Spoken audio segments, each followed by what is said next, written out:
It is Saturday night, the 2nd of March. Unexpectedly, a very decent looking sky, but I have no idea whether it will hold or not.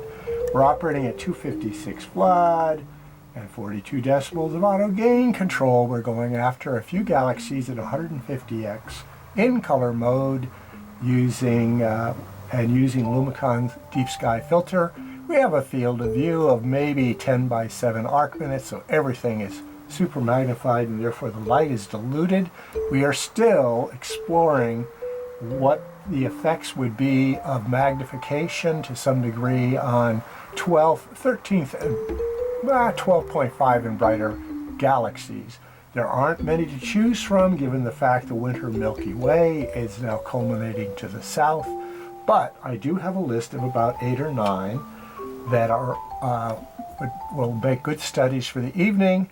And I will continue with my Mathematica Galactica. We will be studying recessional velocities, a relationship to redshift, the expansion of the universe, and also the various deltas of brightness in terms of blue-violet and the visual, the J-band of the infrared, and the H and K.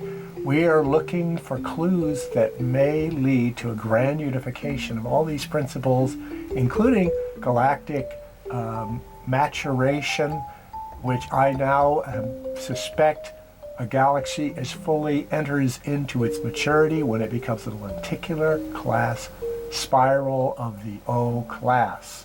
So we'll be looking into all of that if I get decent images of the night sky. By the way, I really had to run the contrast down because the last time I was out, it was seriously pixelated.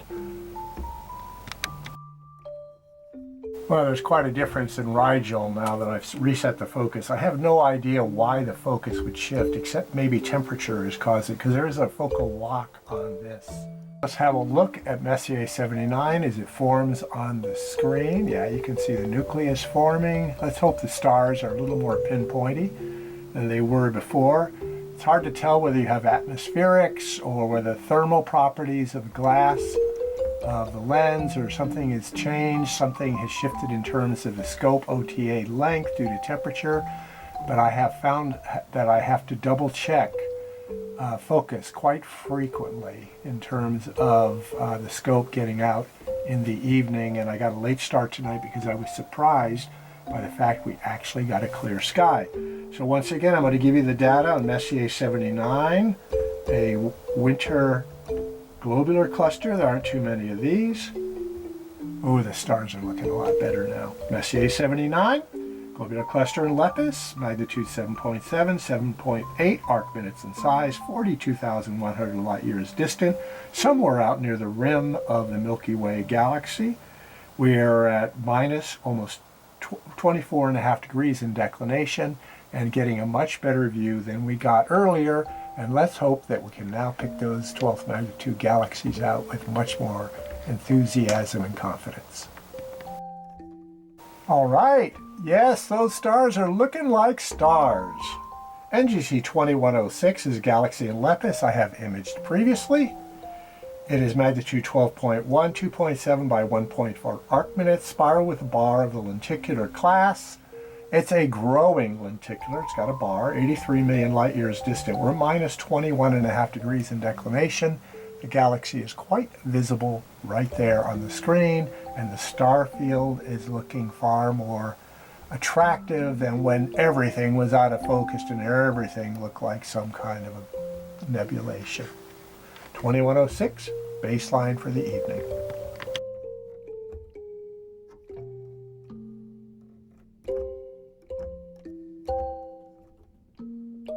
All right, we've moved on to NGC 2110, a new galaxy for viewing. In Orion, magnitude 14, 1.7 by 1.2 lenticular spiral, 101 million light years distant. I'm hoping it'll turn up. I expect galaxies down to magnitude 15 to be visible and detectable at 150x using this system. The reason I selected this galaxy is it is 101 million light years distant, which is kind of a marker for galaxies. At 100 million light years distant, you get about 2/3 of 1% of redshift in the position of bright spectral lines emitted from galaxies. Meanwhile, the reason why you're getting that redshift is because we are moving away from the galaxy, and the galaxy is moving away from us at roughly, I believe, let's see, it's 1 into 30, yep, 2,000 kilometers per second total separation in terms of speed, which we're expanding in one direction 1,000 kilometers per second, and is on a different vector, so it's kind of like a triangle at 1,000 light years per second in a different direction as our universe undergoes its expansion over space and in time, something to be explored. Now, I suspect this galaxy is probably this one right here, because I'm noticing that things further south are drifting to the north, the top of the screen, and studies further to the north, south are drifting top, north are drifting to the bottom, and if that indeed is a 14th magnitude galaxy, we are getting a nice view of it. Once again, checking conditions. This is NGC 2119. It's a galaxy in Orion, and we're pushing the limits of what should be detectable on the imager. It should be located down here because we've drifted pretty far north. We're actually at almost 12 degrees in terms of northern declination. There are hints that this might be a galaxy at this point, but let it form, watch it develop. NGC 2119 is a galaxy in Orion. This pushes the limit at magnitude 14.6. It's 1.2 by 1 arc minute. Elliptical, 158 million light years distant. Elliptical galaxies are basically galaxies that have converted a considerable portion of their star stuff to stars. Many of the stars that are in those elliptical galaxies are very long-lived, low-mass stars, because the brighter, shorter-lived ones have already spent their nuclear fuel and have gone through the process of either novae or more likely planetary nebulae. We're looking at a very nice star field up there, so the view is very decent. If there is a galaxy present, as I say, since we're further north, it's going to be in this region of the screen, but it'll be right on the limits of detectability. And based on the color of the various stars, there's a certain diffusion to the one that's on my fingertip, which is suggestive of being NGC 2119. NGC 2124 is another galaxy, this further south in Lepus the Hare. Its magnitude 12.6, 2.7 by 0.9 arc minute, which means it's got about a 3-to-1 aspect ratio, a suboblate super edge on, spiral with a lowercase b, meaning it's 2 times removed from the lenticular class. We're at minus 20 degrees. It's 135 million light years distant. The galaxy is visible at the tip of my finger. If only I could reach that far. So we are getting a pretty decent view against a nice flat screen with stars that are in reasonable focus. At 150x, we're diffusing the light out quite a bit, even though this is 2.7 by 0.9 arc minutes, and ordinarily would have something like average surface brightness of 14.6. You have to add another 1.5 simply because we're operating at twice the magnification that is recommended for a 6-inch scope. So we are spreading the light out quite considerably, but we are getting a decent view of the nucleus of the galaxy with some of its aura of the extra nuclear core region of NGC 2124. NGC 2131 is another galaxy in Lepus. We're pretty far south of this one too, 26.5 degrees. This is a faint galaxy, magnitude 14.1, 1.1 by 0.5 arc minutes, but it is visible at that location there. It's an irregular with a bar. Very interesting galaxy, fairly faint for a 71 million light years distant. Irregular galaxies are what you might consider to be newborn galaxies. These are galaxies with a tremendous amount of star stuff to be converted into stars. The galaxies have a fairly wide, narrow BV index with what I call the blue-violet, the yellow-green delta. because most of the stars that are emitting the light are more massive, early stage stars, progenitors that are giving rise to open clusters, many other stars in their influence.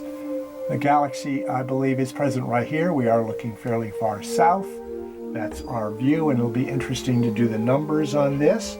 It is a galaxy that's 71 million light years distant, which means the redshift on the data is a little dodgy, because you can have a 10 to 20% irregularity in redshift just due to combined motions of our own galaxy and the galaxies itself and other nucleating galaxies that create gravity wells that can shift the position of galaxies at a rate that does not correspond to universal expansion.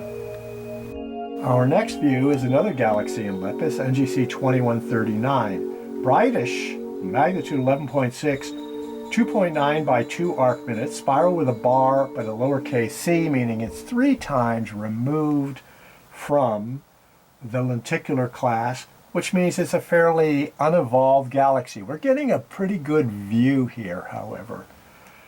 This galaxy is located at minus almost 24 degrees in declination, and for that view to be given at 150x is pretty solid. The sky is looking pretty decent to me this evening.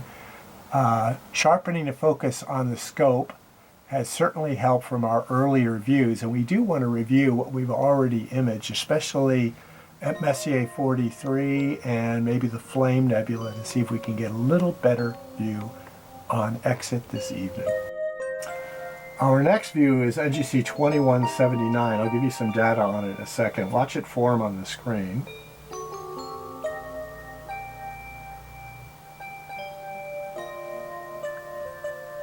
can see it right about there. Remember I said as we go south, we're going to be shifting here. As we go north down to there. But the difference between those two positions is no more than maybe 3 arc minutes, which means the tracking's pretty good for GO2. This is NGC 2179, galaxy in Lepus, magnitude 12.3, 2 by 1.4 arc minutes, spiral with a bar, but it's also a lenticular A, which means it's half a step between a mature lenticular and coming off the spiral staircase, so to speak, of maturation. This galaxy is 127 million light years distant. We're at minus 21 and 44 degrees in declination and getting a fairly decent view. So tonight we are actually being detail associated with the galaxy, the core and the core region. I'd like to see some spiral arms. We're not seeing that. We're too far south this evening. But we are seeing galaxies down to magnitude 14.5 150x. And that's spreading out its light quite a bit. So I say we have a pretty decent night of real-time imaging this evening, despite the cold. Wow, it's got to be 25 degrees out. Okay, we've dropped back down further south into Lepus for NGC 2196, a galaxy. Magnitude 11, 2.8 by 2.2 arc minutes, maybe a little small for magnitude 11.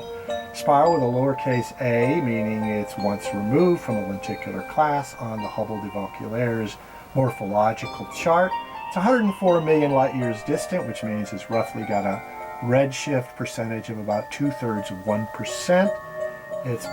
Our mutual motions are receding from one another at about 2,000 kilometers a second.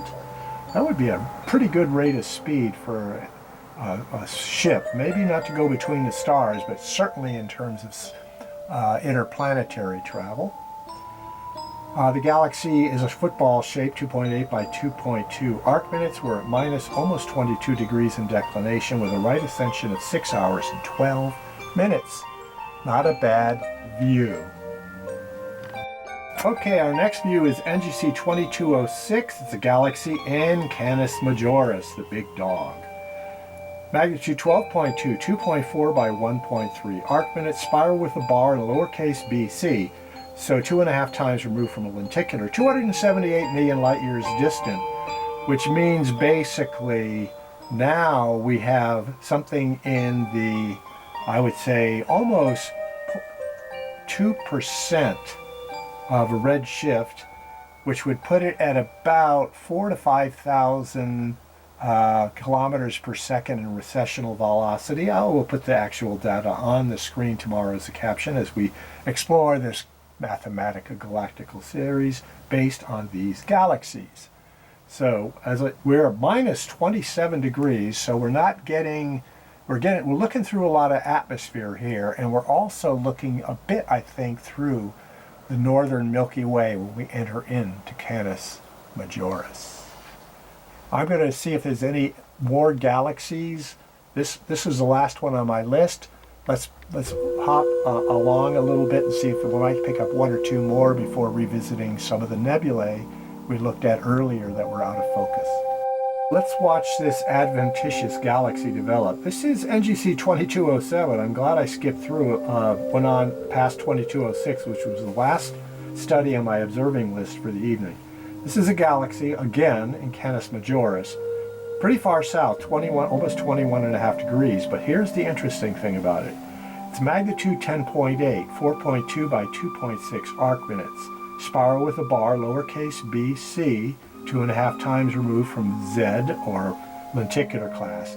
The galaxy has a ring, and I assure you, if we were observing this at 75x instead of 150, we would be seeing that ring running roundabout at annularity around this galaxy. So this is the interesting thing. When you're looking for a ring, a typical ring is 4.5 magnitudes fainter than the galaxy as a whole. That would put this at 15.3. But we have another which ordinarily at 75x we could see, but we have to add another magnitude and a half to that 15.3 to get 16.8, which is outside the resolvability, even at 70, at this magnification. The other factor is we're so far south at minus 21 degrees. If we get any hint of any annularity around this 10.8 magnitude galaxy, I would be very, very surprised. But we do know this would be an excellent galaxy for anyone with like a 12 to an 18-inch telescope to get out and try to look at it at maybe 75 to 100x, and you might just be able to pick out that ring. Now the funny thing about this is I'm seeing a fainter galaxy showing an annularity right there. I suspect our galaxy is this one here. So if you go on the skylive.com, you might see, because it's a moon-sized field, you might see a neighboring faint irregular galaxy off at one angle or another from NGC 2207. So this is our last study for the evening. Tomorrow I'll be doing a write-up and calling it Mathematica Galactica, where we will be featuring recessional velocities that go along with redshifts, plus some other mathematical analysis that I tend to do because I'm trying to look for patterns of relationships that will reveal something very interesting about extragalactic space. Let's move on though and have a look at our earlier studies. I've got 2 bars left on the camera. It's very cold, but the sky is holding up admirably. Vaguely visible on the screen with finer looking stars. Wow, there's 3 separate groups. I figured that. All right, we have a nice triangulation of stars there, flanking the Flame Nebula, which looks very vague at 150x, to the bottom part of the screen and to the right. I'm going to give the Flame Nebula an opportunity to emit some photons here that can be accumulated in the CCD imager matrix, and during its 6 passes of roughly 3 seconds each, plus image stabilization, 256 flood, 42 decibels of auto gain control, we should get a fairly decent view. I have gotten very beautiful views of it at 75x, but we are really spreading out the light when we're operating at 150x, which basically reduces the brightness by 1.5 magnitude overall. However, the flame is starting to reveal itself. As mentioned, NGC 2024 is an emissive type nebula in Orion. The size of the moon, 30 by 30 arc minutes. 1,500 light years distant. We're at minus almost 2 degrees, neighboring a bright second magnitude star in Orion's belt known as Alnitak. That star is off the screen, so it's not illuminating anything. I do not believe it to be the source of the excitation that causes the Flame Nebula to be an emissive nebula. There would necessarily have to be a very bright, intense star to cause the excitation of the gases associated with the flame. Also, the magnification on this screen and the basic area of the sky it covers would not be able to show you the Horsehead Nebula. You'd need to be able to see Alnitak in the middle of the screen with the flame to the upper left and the Horsehead Nebula to the lower right, and I think you'd have to have about a 1 degree field to reveal all of them. However, I probably getting the best view of the flame I've gotten so far at 150x on this fine Saturday evening. I believe the time now is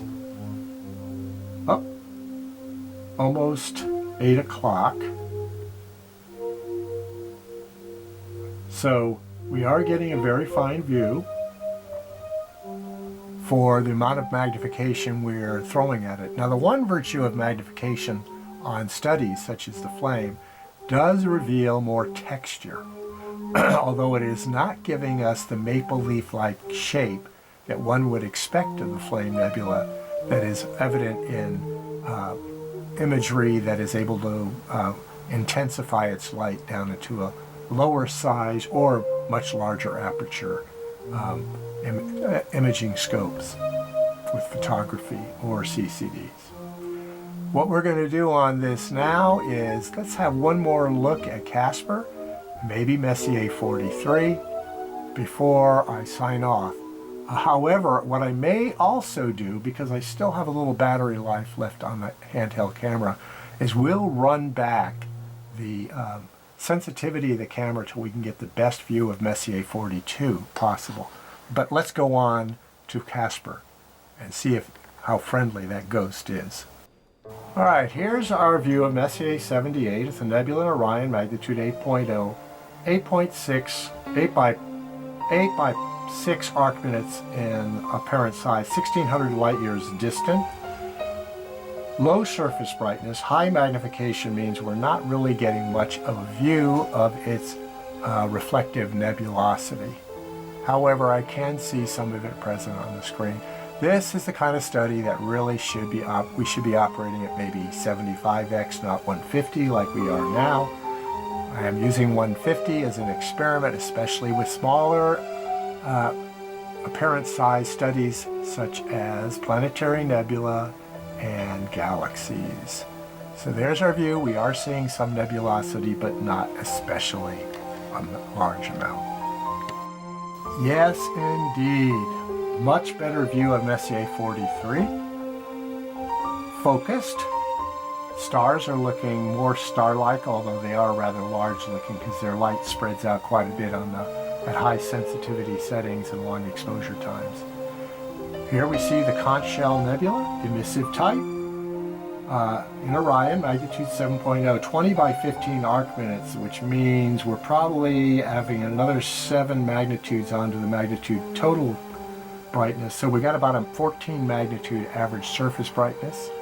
You can see some obscuration nebula forming kind of a bent leg right there in front of it. Off to the side, of course, is Messier 42, and that's where we are going to land, but I'm going to adjust the sensitivity of the scope to give a best possible view by running it back after we center on it. So there is our view, very nice view of Messier 43, the Conch Shell Nebula. Okay, we're going to begin our view of Messier 42 with the trapezium. Those are the 4 stars you see right up here on the screen. We're at 1/50th of the second exposure time. That's sufficient enough usually to reveal 6th magnitude stars, which is what we're seeing. In fact, I could probably drop it off a bit more and see if we can get more resolution. Okay, we're only getting 3 stars at 1/250th of a second with a 42 decibel gain. We pump it up to 120, we should get the 4 star. Yeah, we're seeing it there. Let's see where we get our first sense of nebulosity. Okay, to flood, we begin to see the brightest central region of illumination of the Great Nebula in Orion.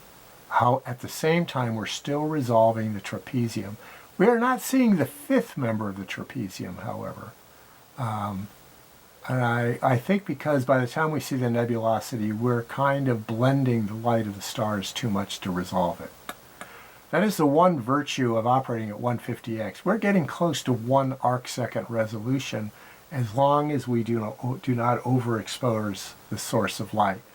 Notice now we're seeing extended nebulosity of the core of Messier 42.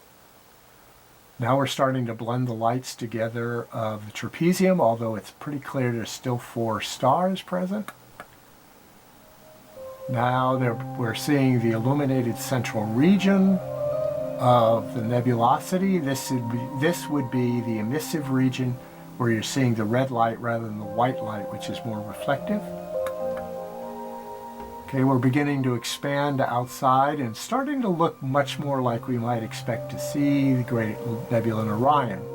Now, at this point is probably where I would, now that we're starting to reveal Messier 43 off to the right and lower right, this is as far as I really want to take the extension of the nebulosity in terms of exposure time. So what I'm going to do now is bail on it, return, so we can get a nice view without having to concern ourselves with the text on the screen. So here we have a fairly decent view of the chorus region. This is probably about 8 arc minutes, in 8 by 5 arc minutes we're seeing now, the central core region. And I do want to tell you what the extended size of Messier 42 is. So right now we're at about 8 arc minutes on the broadest diameter, getting plenty of texture, very beautiful, maybe not as sharp as we might like, but that's the way it goes. So let me give you the data on Messier 42 before we carpe noctem out for the evening. Messier 42 is a nebula in Orion, magnitude 4.0. But it's enormous, 90 by 60 arc minutes. So if you were to do a long-term exposure with a Schmidt camera or something, this nebulosity would extend 3 times the diameter of the moon, which is 1.5 degrees in terms of 90 arc minutes, by 60 arc minutes, or 1 degree in size. At a very low power with a large scope, you probably might be able to actually capture the entire nebulosity in long-term exposure, but you'd have to be operating at something around 30 to 35x magnification to do so. However, the core region with the dark obscuration I call the Eagle nebula here is well seen right now. That is a very nice view at 150x of the central 8 to 10% of Messier 42, the Great Nebula in Orion. Carpe noctem.